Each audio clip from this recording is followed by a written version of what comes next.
Today, we're bringing you a special crossover episode with the Powerhouse podcast and featuring a really dynamic conversation between HousingWire CEOs Clayton Collins and someone many of you recognize, Anthony Lamacchia, the founder, CEO, and broker of Lamacchia Companies, and also named a RealTrends verified GameChanger this year for 5-year growth by transaction sides.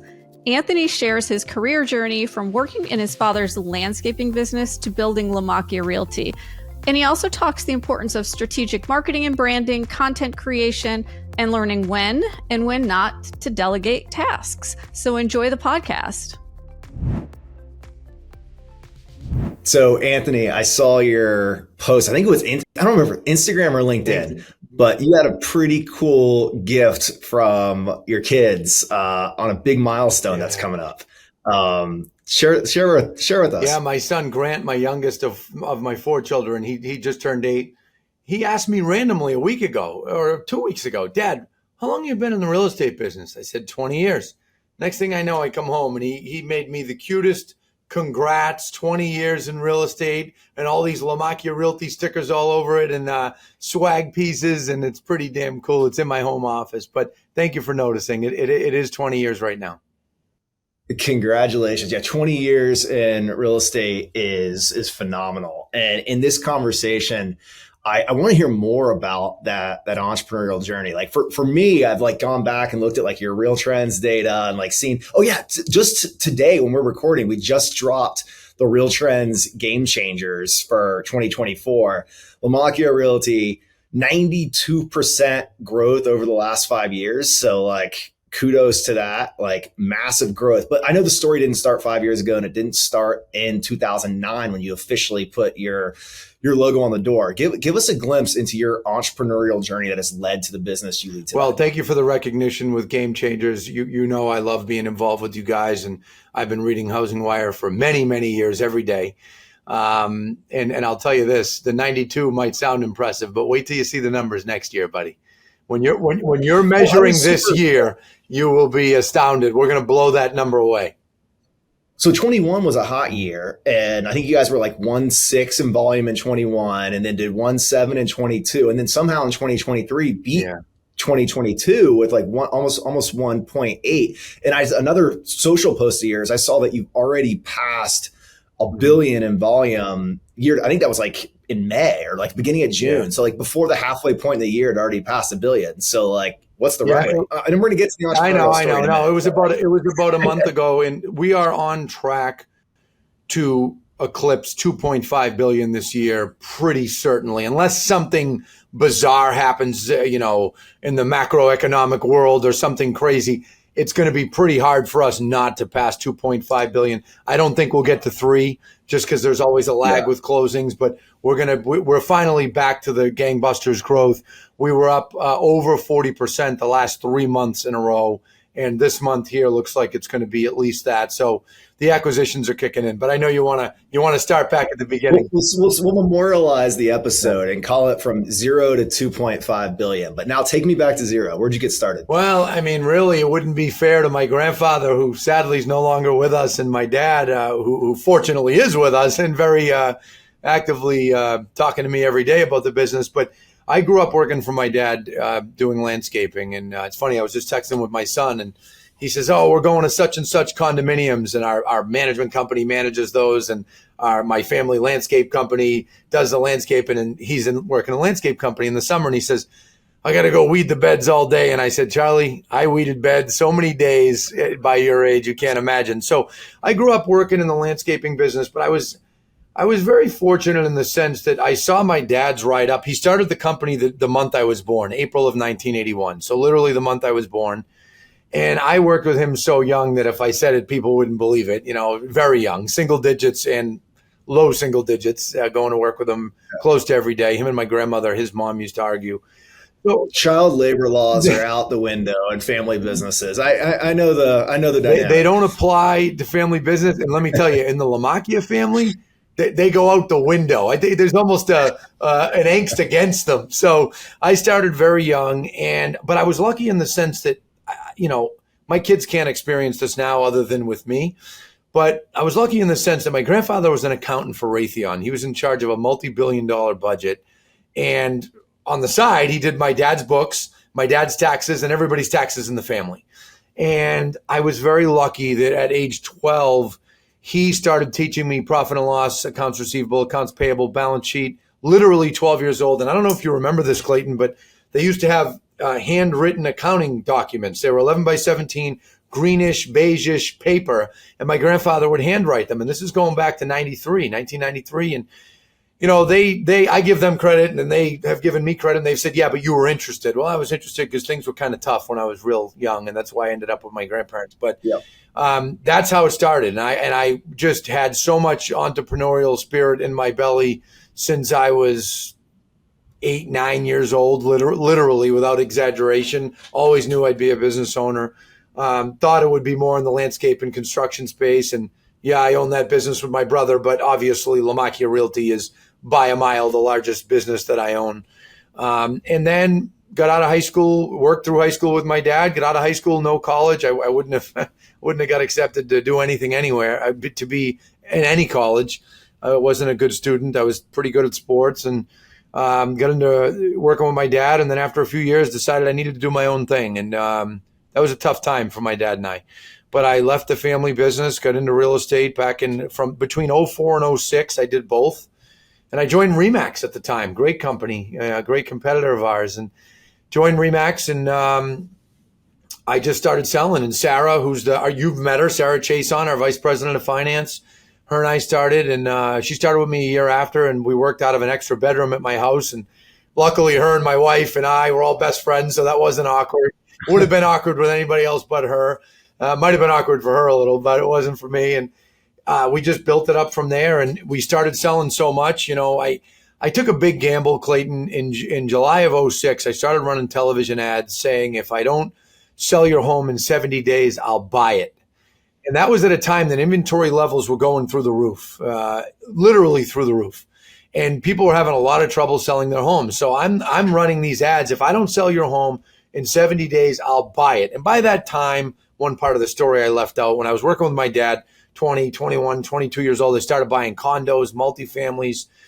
And that was my initial interest in real estate. So I wasn't scared of buying properties, and I had the money to buy, one or two here or there every year or two.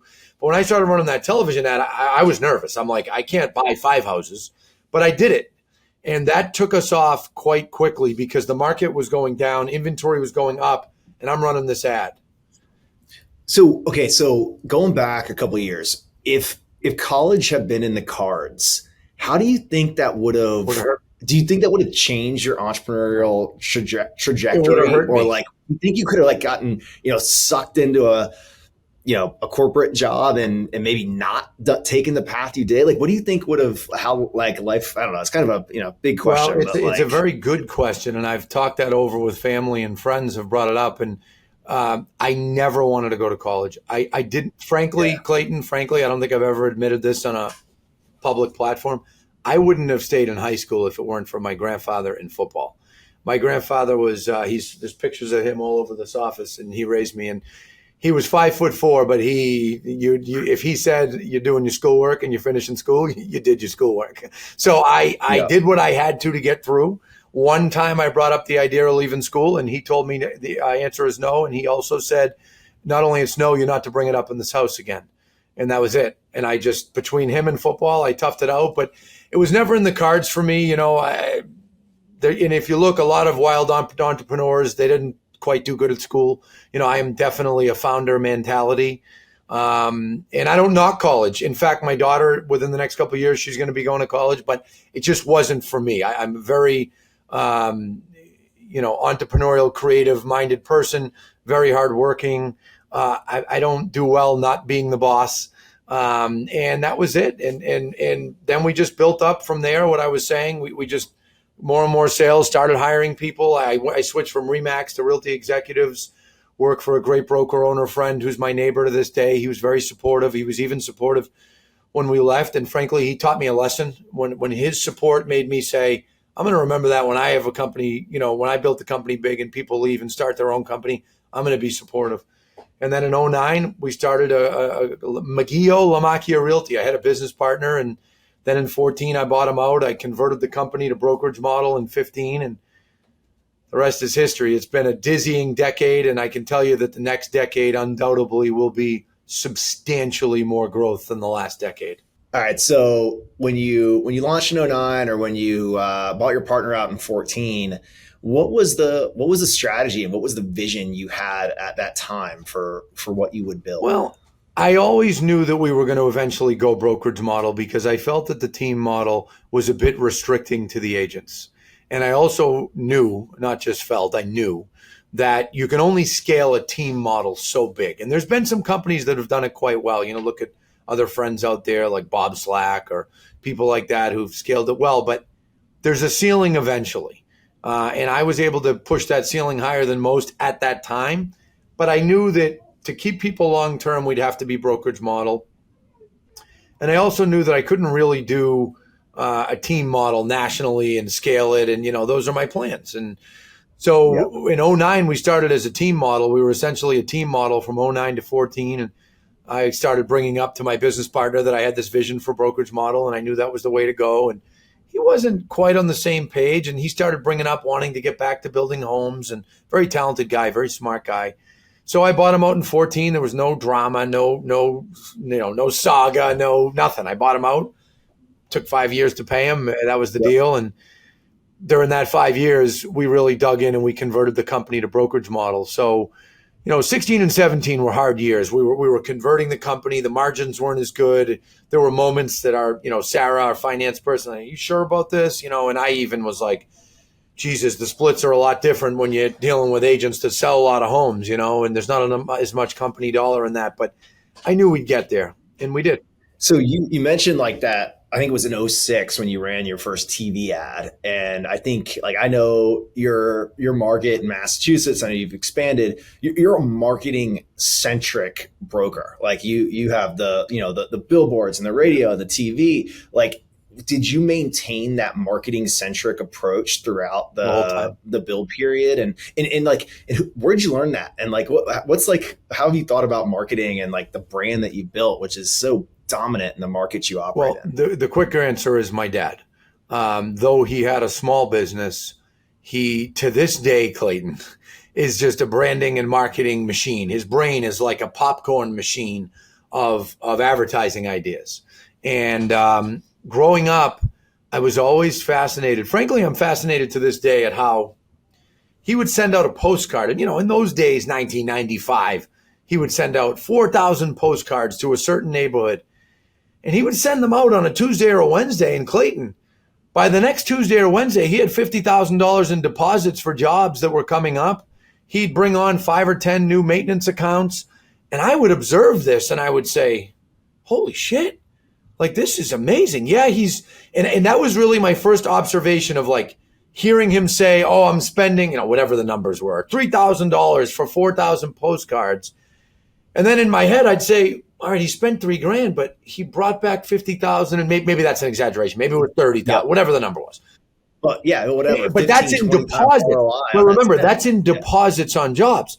And then when we would do the jobs, I'd be like, okay, well, we did $150,000 worth of work in my head off of $3,000 postcard. And then I'd go over it with my grandfather and I'd look at it on the sheets. And that was really what got me going with everything. And when people talk about college, I started in business college at 12 years old, 10 years old, right? And it was a decade of it. So my dad has been quoted as saying what most people learn in their 20s and early 30s in business, Anthony learned in his teen years. And it's true. It's true. And it's not to toot my horn. I've made plenty of mistakes of my own. It was far harder being a business owner than I ever imagined. I was totally wrong thinking it would be easy, totally wrong thinking that everything my dad did was wrong and my way would always be better. But I did and do have a knack for business. And I think I was born with a lot of it, but also those years, literally, I remember sitting with my grandfather and he'd add up a cost sheet for a certain job. We'd have a job that was 3 or 4 days. And I'd look at it and I'd be like, hey, Grandpa, I see you put all 20 yards of mulch for, Toland Street we didn't use 20 yards of mulch there. We used 10, and then we used 3 on Smith Street and 3 on, and he'd update the sheet. So like I had that going on at 13. And, and there was friction. I mean, family business isn't easy. My dad and I are not easy. We're bulls. And my grandfather would sometimes tell us both to shut up, frankly. But that was how I grew up. And I was very lucky. My grandmother, there's a video, I have a whole series, realtalkwithanthony.com. And one of the videos I tell a story about how it was more than one night, but one night in particular, I remember at dinner, my grandfather and I and my dad were talking business, and my grandmother's sitting there, and she finally blurted out, "Are we ever going to talk about anything other than business? Ever?" And that's all we talked about. And, I was lucky for that. But yeah, that's growing up in an entrepreneurial household. Yeah. Like business is it is like what other families spend time talking about, like, sports or books. I don't know. Like my household was the same way. I talked about family business. Yeah. And so I get that. So as you've scaled up, I'm sure you've worn every hat in the organization, including the marketing lead. How have you managed your organization scaling and needing to delegate and relinquish responsibility of different functions into your executive team? I'm sure you have marketers around you now and helping you bring these plans, these marketing and sales ideas to fruition. Yeah. So delegating, I would say most of it is not that hard for me. I always view growing a business as you have to constantly get yourself out of jobs. That hasn't been as hard as it is, I think, for many. I've wore most hats. I have to confess that Sarah, our VP of Finance, who started with me from the beginning, there were some hats that she wore from the beginning that I didn't really. Or maybe I did for 10 transactions in my first year, filling out folders and passing things into Remax so I'd get paid. But she picked up those jobs pretty quick. My day-to-day now is probably half filled with recruiting and recruiting-related activities, which our friend Steve Murray says my day should be filled with that.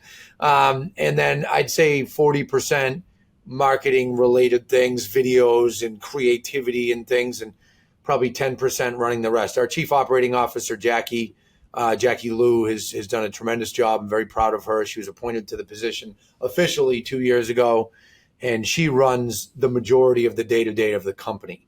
And now we've brought on some other executives. You guys were nice. I appreciate you 3 or 4 weeks ago putting out an article about how Masood Atala came over from a large franchise, and now he's with us, and he's really going to grow business development, recruiting, and retention to a whole new level. Yeah. So what does that hire kind of signal for your strategy? Like, what are you trying to enable? You know what? It's a good question. And I have a little confession to make. I came from the world of always home growing our people up and usually promoting from within. But I will admit, I'm finding as the years go on and the company gets much bigger, I do need to pull in some people from the outside. And a great coaching friend, someone who's been a coach and mentor to me periodically over the years, John Cheplak. I had him 4 years ago interview Masood. And when John called me and I said, "What do you think? Should I hire him?" He goes, bro, you got to hire this guy. This dude's been where you're going. And that's the best way I can frame it.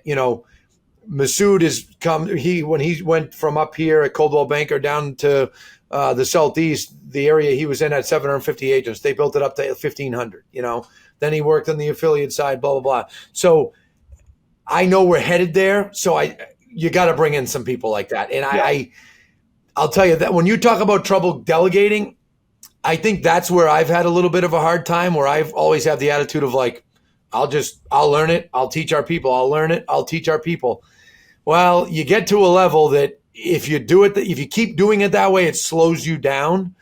And frankly, I know you're impressed, and I appreciate the kind words with our growth in the last 2 years, but we went pretty flat, 22 and 23, where we only grew a few percentage points or something. Yeah, but I mean, you're riding a tough part of the market cycle where you still gained ground where the market was retracting, and that's what I was trying to I get it, and I appreciate the credit, and I believe you guys look back 5 years or something.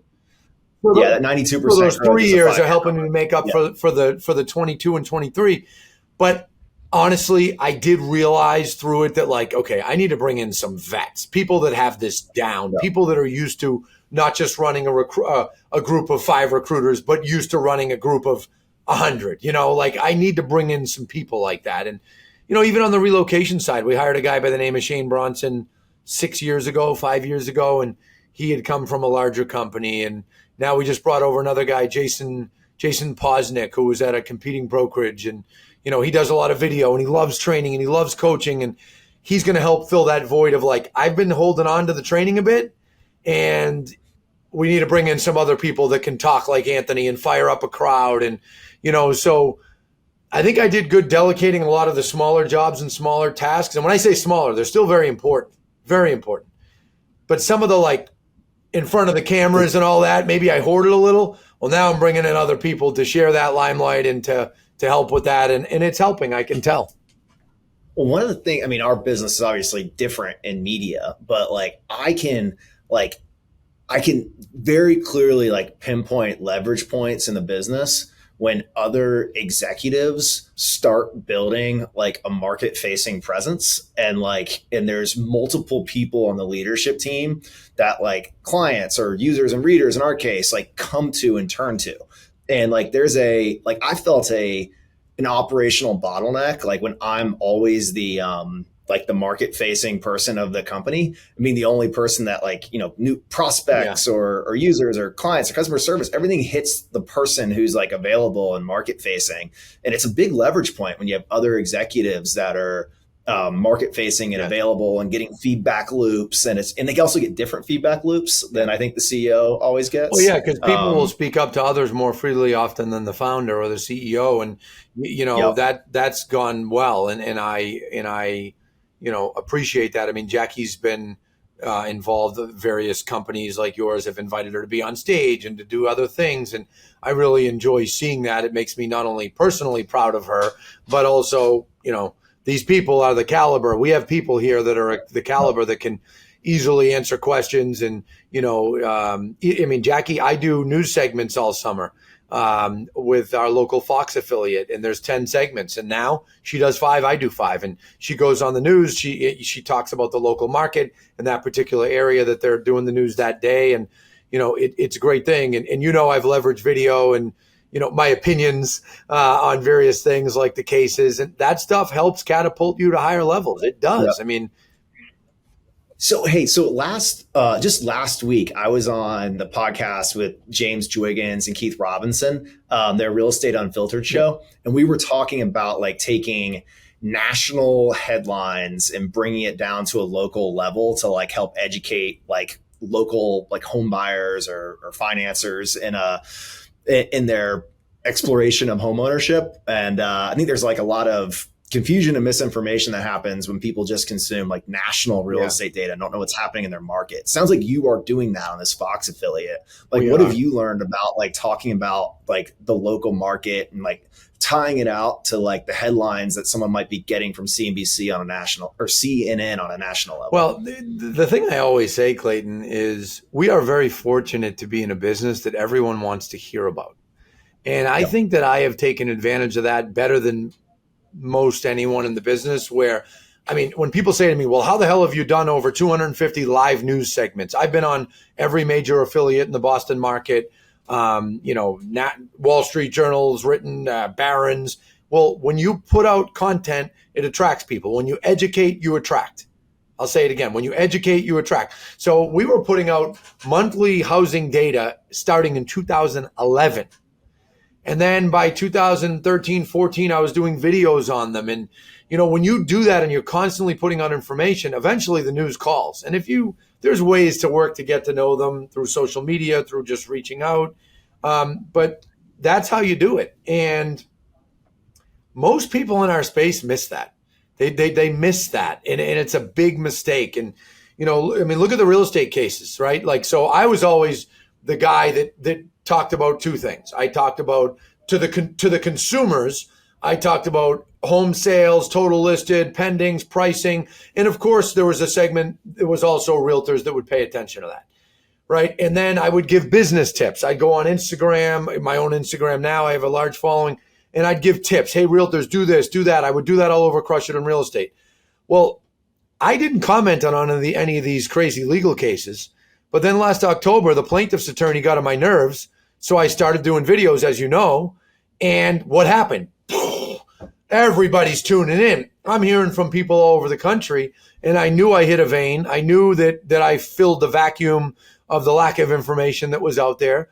And I've kept with it even to now. So, it's really just courage to speak out and willingness to sometimes screw up or say the wrong thing. And so what? That's the one area that I'm usually the only one speaking on cameras about, because I obviously I know it well. But our general counsel even put out a whole blog about steering and all those different things. And when you educate, you attract. So we're going to go down the commissions topic in a second, but like on educate, you attract. How is that? Well, actually, we'll just say it. In the last year, we've seen kind of your M&A repertoire open up, and like we've seen you do some deals. I think there's some more in the pipe. How has educate and attract impacted your ability to get the right brokers to engage and head down these deal making paths?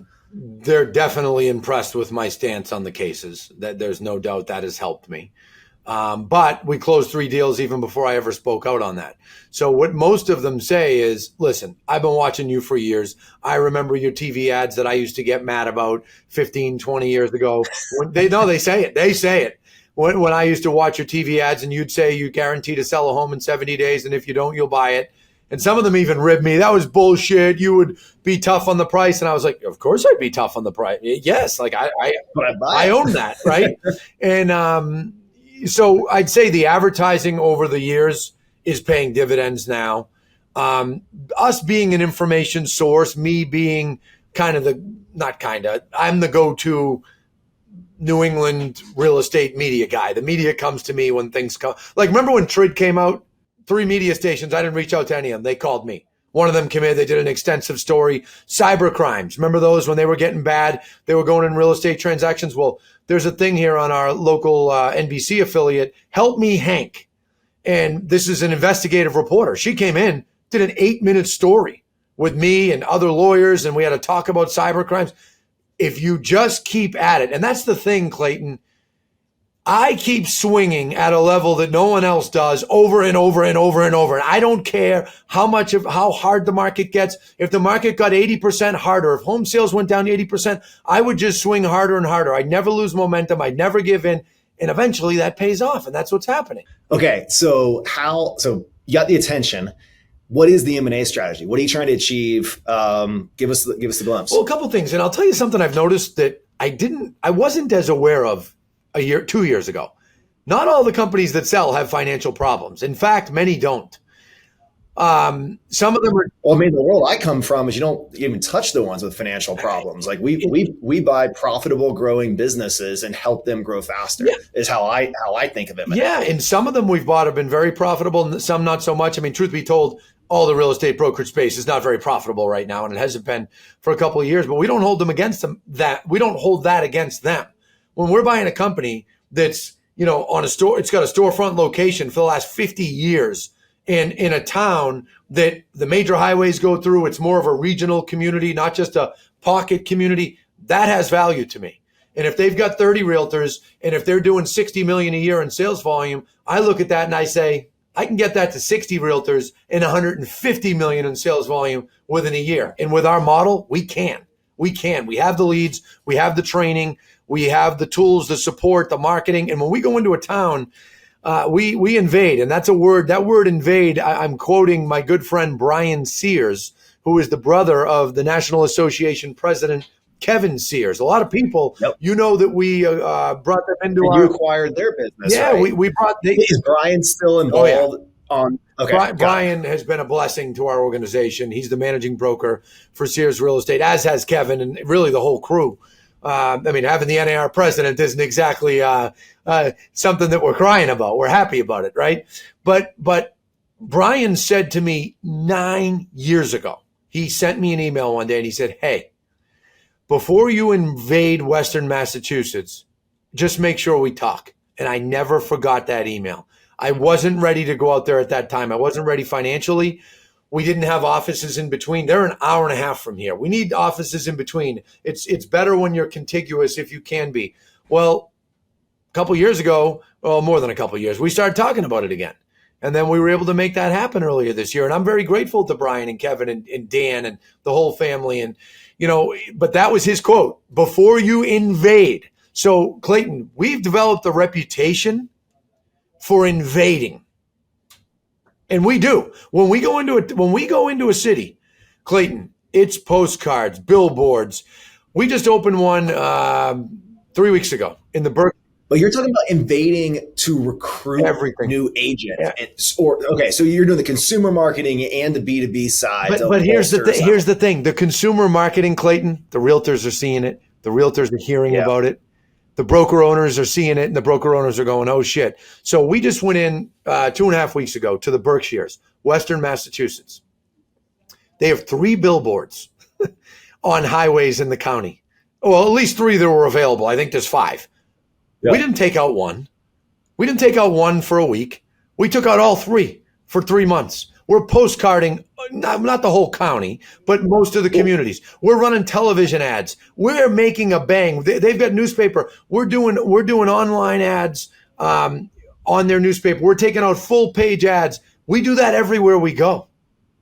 And it's an invasion.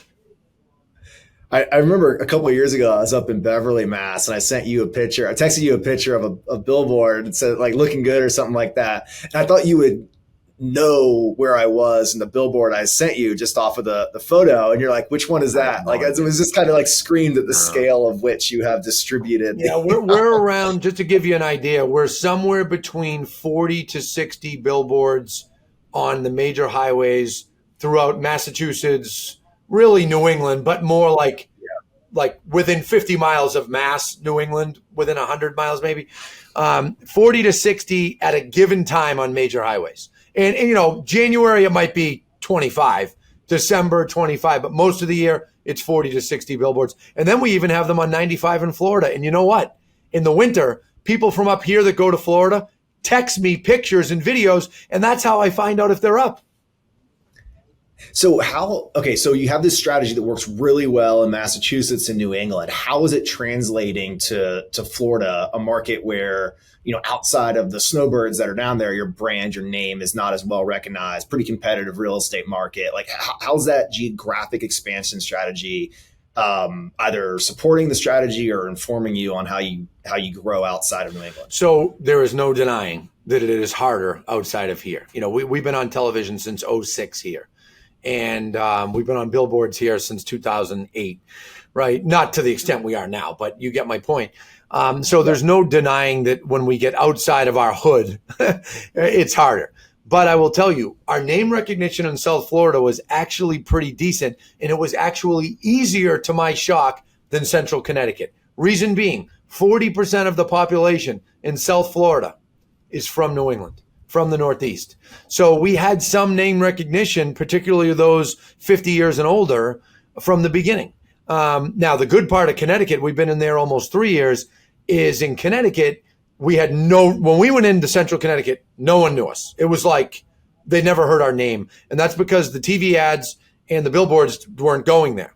The good news there, much smaller market, now we're known.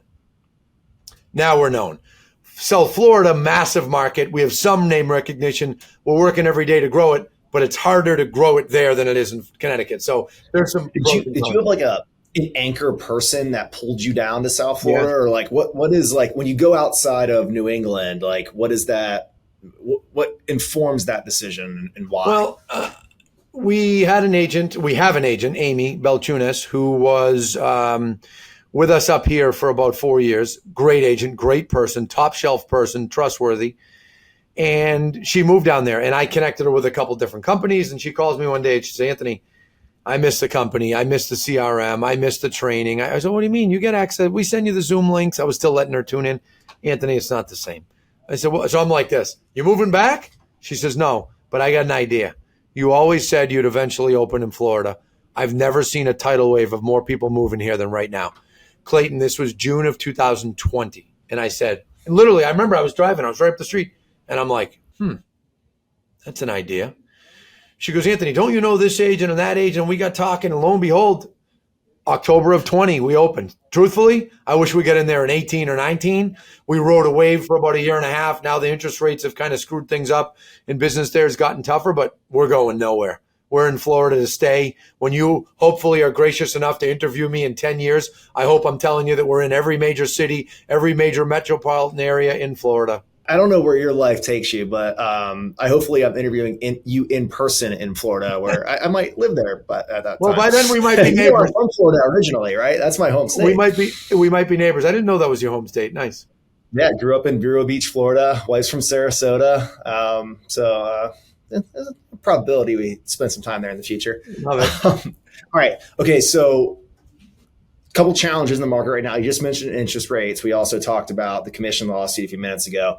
How does the commission lawsuit influence your growth strategy or approach to how you build a business at all? Any influence there and where you go?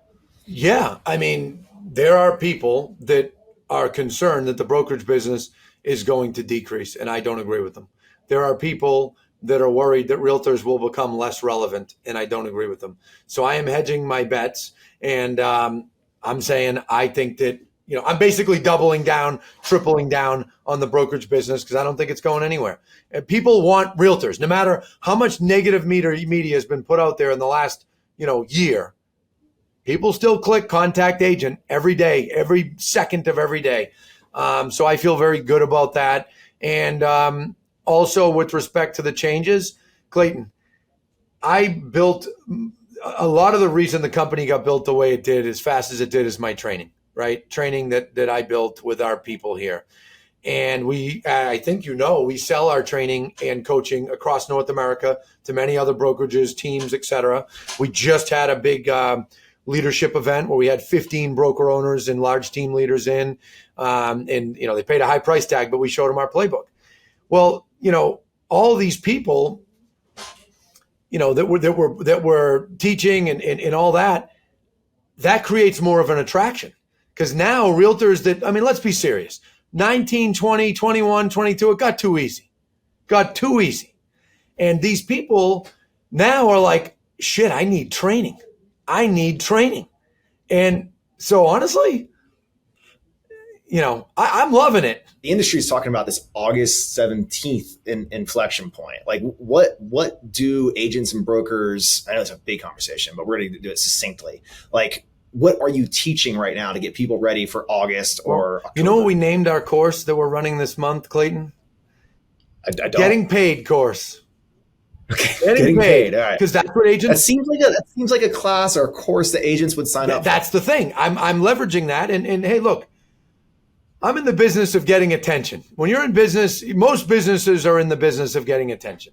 And when you talk to agents about how they need to get paid, that concerns them. They're worried about it. Every news article, all these different things that are out there, they're expressing concern about that. So we named the course Getting Paid. Yeah, you and I are talking here in a week into July, and by the time people watch this, we'll be 3 weeks into our Getting Paid course. And we're going over everything, forms, documents, but not just that. That's the part that the big brokerages miss, the franchises miss. They get legal documents for legal documents, but they can't actually tell an agent, hey, here's the script you ought to consider using, because this script will help you.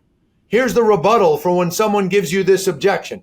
And that's where I come in, right? I've been teaching objections and rebuttals across the country for more than 10 years, and it's gone quite well. This is just another opportunity.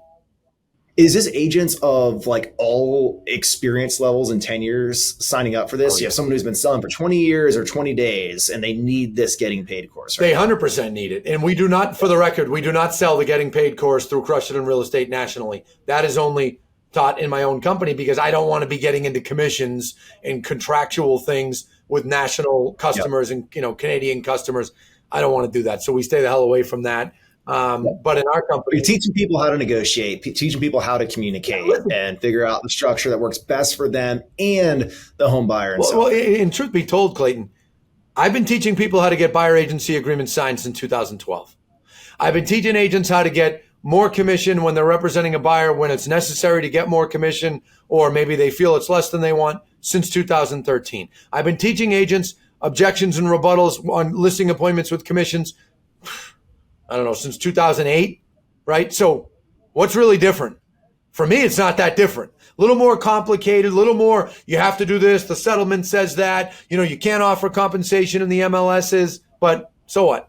We just tweak our training, we make it better, and we teach it. And realtors are going nowhere. The brokerage business is going nowhere. This market will come back, and it's the latter part of this decade that we are in, Clayton, mark my words here today, will be the biggest 3-4 year real estate market in history. We're going to blow past 6 million homes a year nationally when we get into 2027, 28, 29, 30. Somewhere in those years, it's going to be the biggest real estate years you've ever seen. Why do you think that? What supports that forecast for you? Well, I think it for many reasons. I'm a market geek, as you know, and I've been studying the market and studying the analytics for many years. And the period that we are in now is very similar to that of the early 80s, and it is impossible with the added population for it to stay here. I mean, we had the least amount of home sales of any year since 1993 in the United States last year. In Massachusetts, worst year since 95. It's numerically, mathematically impossible for it to stay like this. It cannot stay like this long term. Will it for maybe another year, 2 years? Yes, but eventually there's going to be some ground made up. And when I was a kid, my grandfather would say, listen, when you're in business and times are good, just remember, they don't always stay good. But also when times are bad, they don't stay bad. And there's yin and yang.